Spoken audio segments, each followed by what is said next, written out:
Hey, guess what? I got something cool in the mail. A hammock.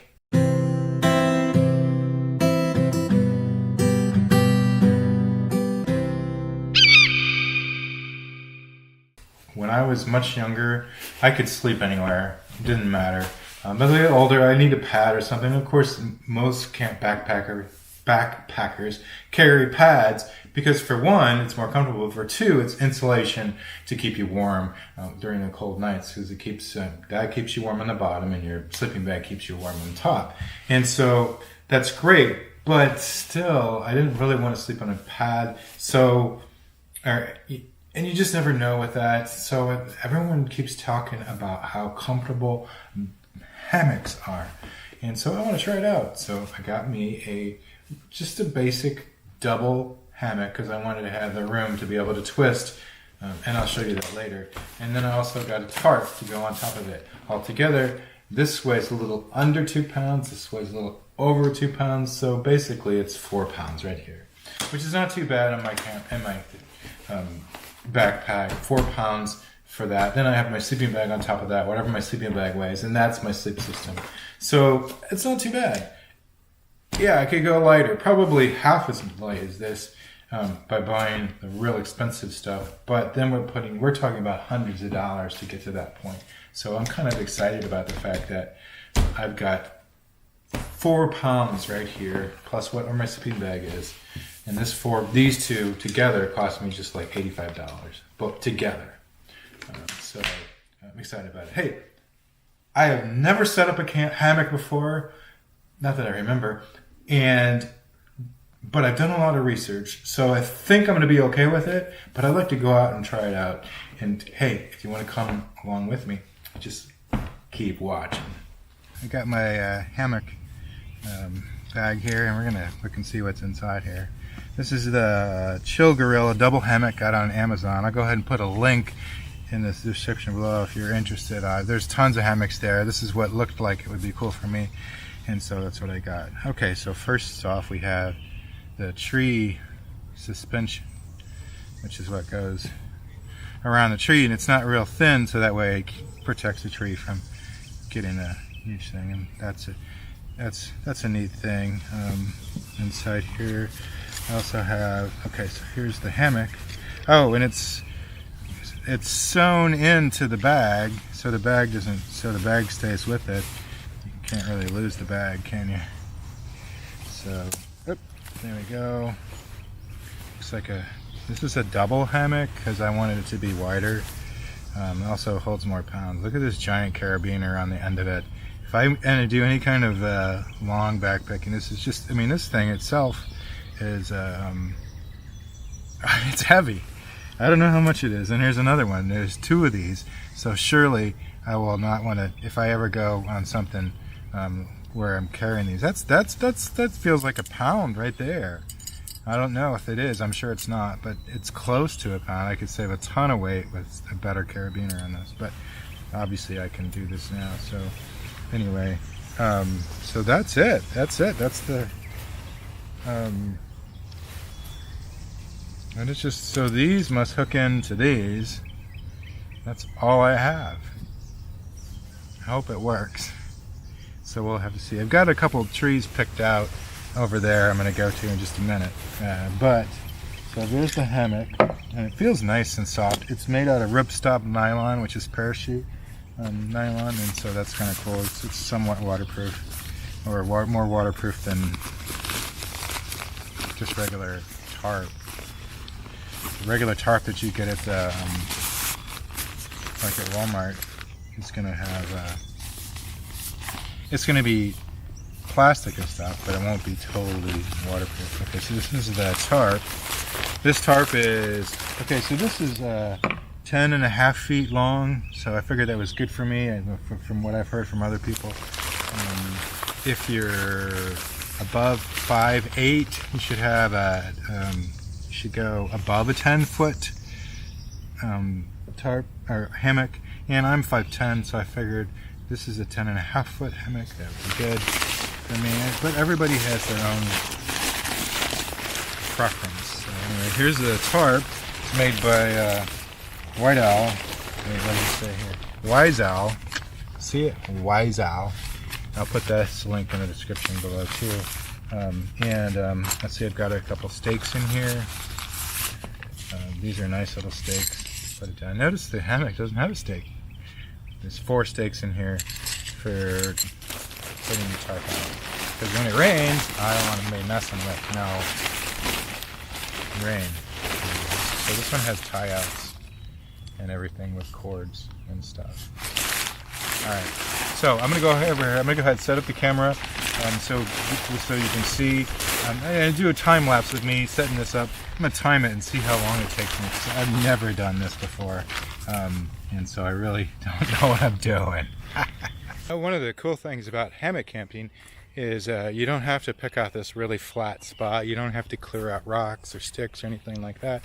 All you need to do is pick 2 cool trees that don't have like things that are going to fall down on you in the night, and then you just lay your hammock or string your hammock between it.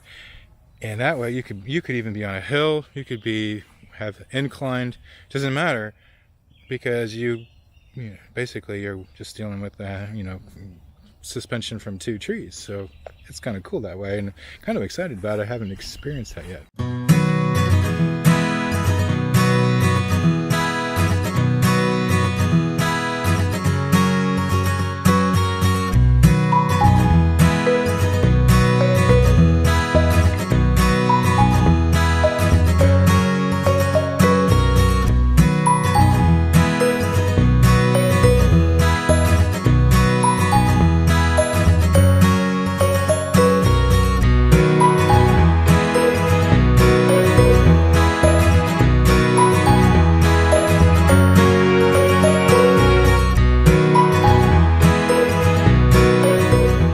Wasn't too bad. It took me about 10 minutes to put that up. I'm really still not sure what I'm doing. This thing on the tree, these 2 little knots aren't the best. I know this is going to be fine because this is the way it's made. It's made to be through this. So actually, that's just how it goes around the tree, and then it hooks on with different stages. It's got different little holes in the webbing so that you can hook it in wherever you want to along this line. As you can see, I hooked it down here, right there. I just picked that one. I could go up higher if I want to, but I need to have some type of a lay. I also need to put a ridge line between these 2 carabiners, because that way it'll keep a good nice curvature that'll be constant no matter how far or anything I do with altitude suspension. As long as I have a line going from this top of the hammock all the way to the other end, it will always have the same curvature, which I know is supposed to be about, I think I'm supposed to have 84 inches between here and there, according to a 10-foot 6-inch hammock. Well, that's what I've been told. Obviously everybody has their own preference. You do what you want, adjust it to what makes you feel better. So anyway, we're going to try this hammock out.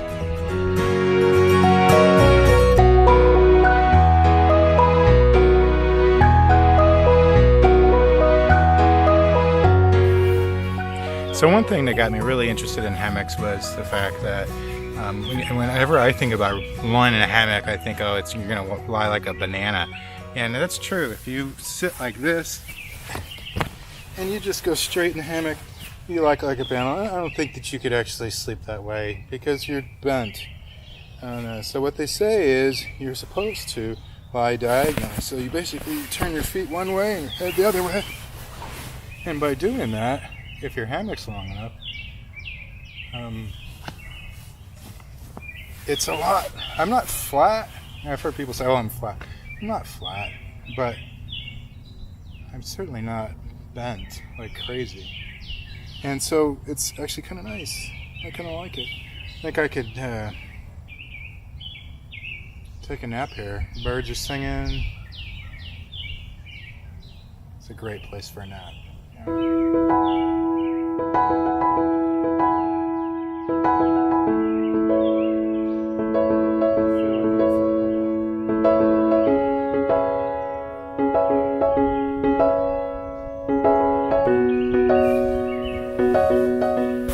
So all I have to do is sit diagonally and sleep like this. I mean, I could sleep under the stars like this.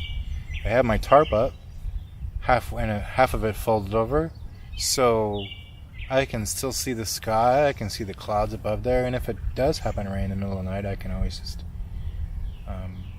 pull the other side over. Or even like at night when I am going to bed and it's dark, or maybe there are clouds out there, and it doesn't matter because there's no stars when there's clouds. And then I would put the full tarp over, and if it rains, I'm good. So I'm excited. This is really comfortable. It's not like sleeping on even a pad that's got roots and rocks and stuff underneath it, and you're trying all night to stay on the pad and not fall off it because they're so small. Even if you had a lot of it, you'd still have sticks and rocks and you could still feel it. But here I'm just suspended. This is great. I think this is the old man's way to deal with backpacking. But golly, what's not like? I can look out here and I see all these woods. Check it out. Check out all the woods.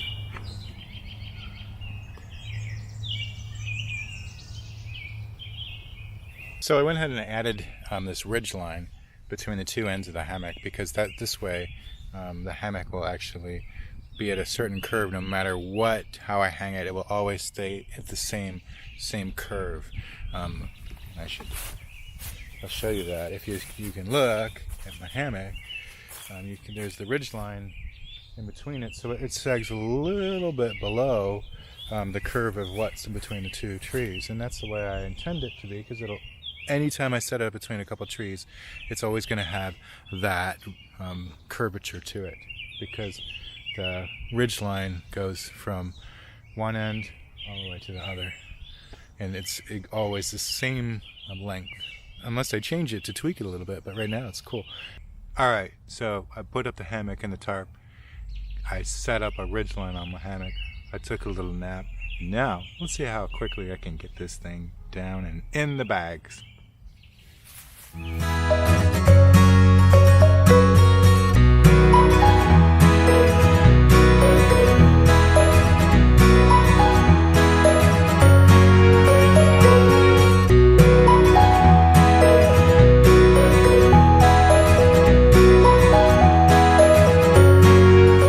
Not really too bad. It didn't take me that long to do it. Probably about the same amount of time it took me to put them up.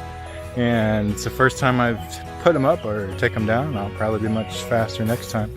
So I'm excited about it. I'm really thankful that I was able to get a hammock and a tarp, and I'm excited to go camping, backpacking with it. So pretty cool. So hey, you know what? There's lots of fun things to do. Go find some adventure on your own. Blaze on.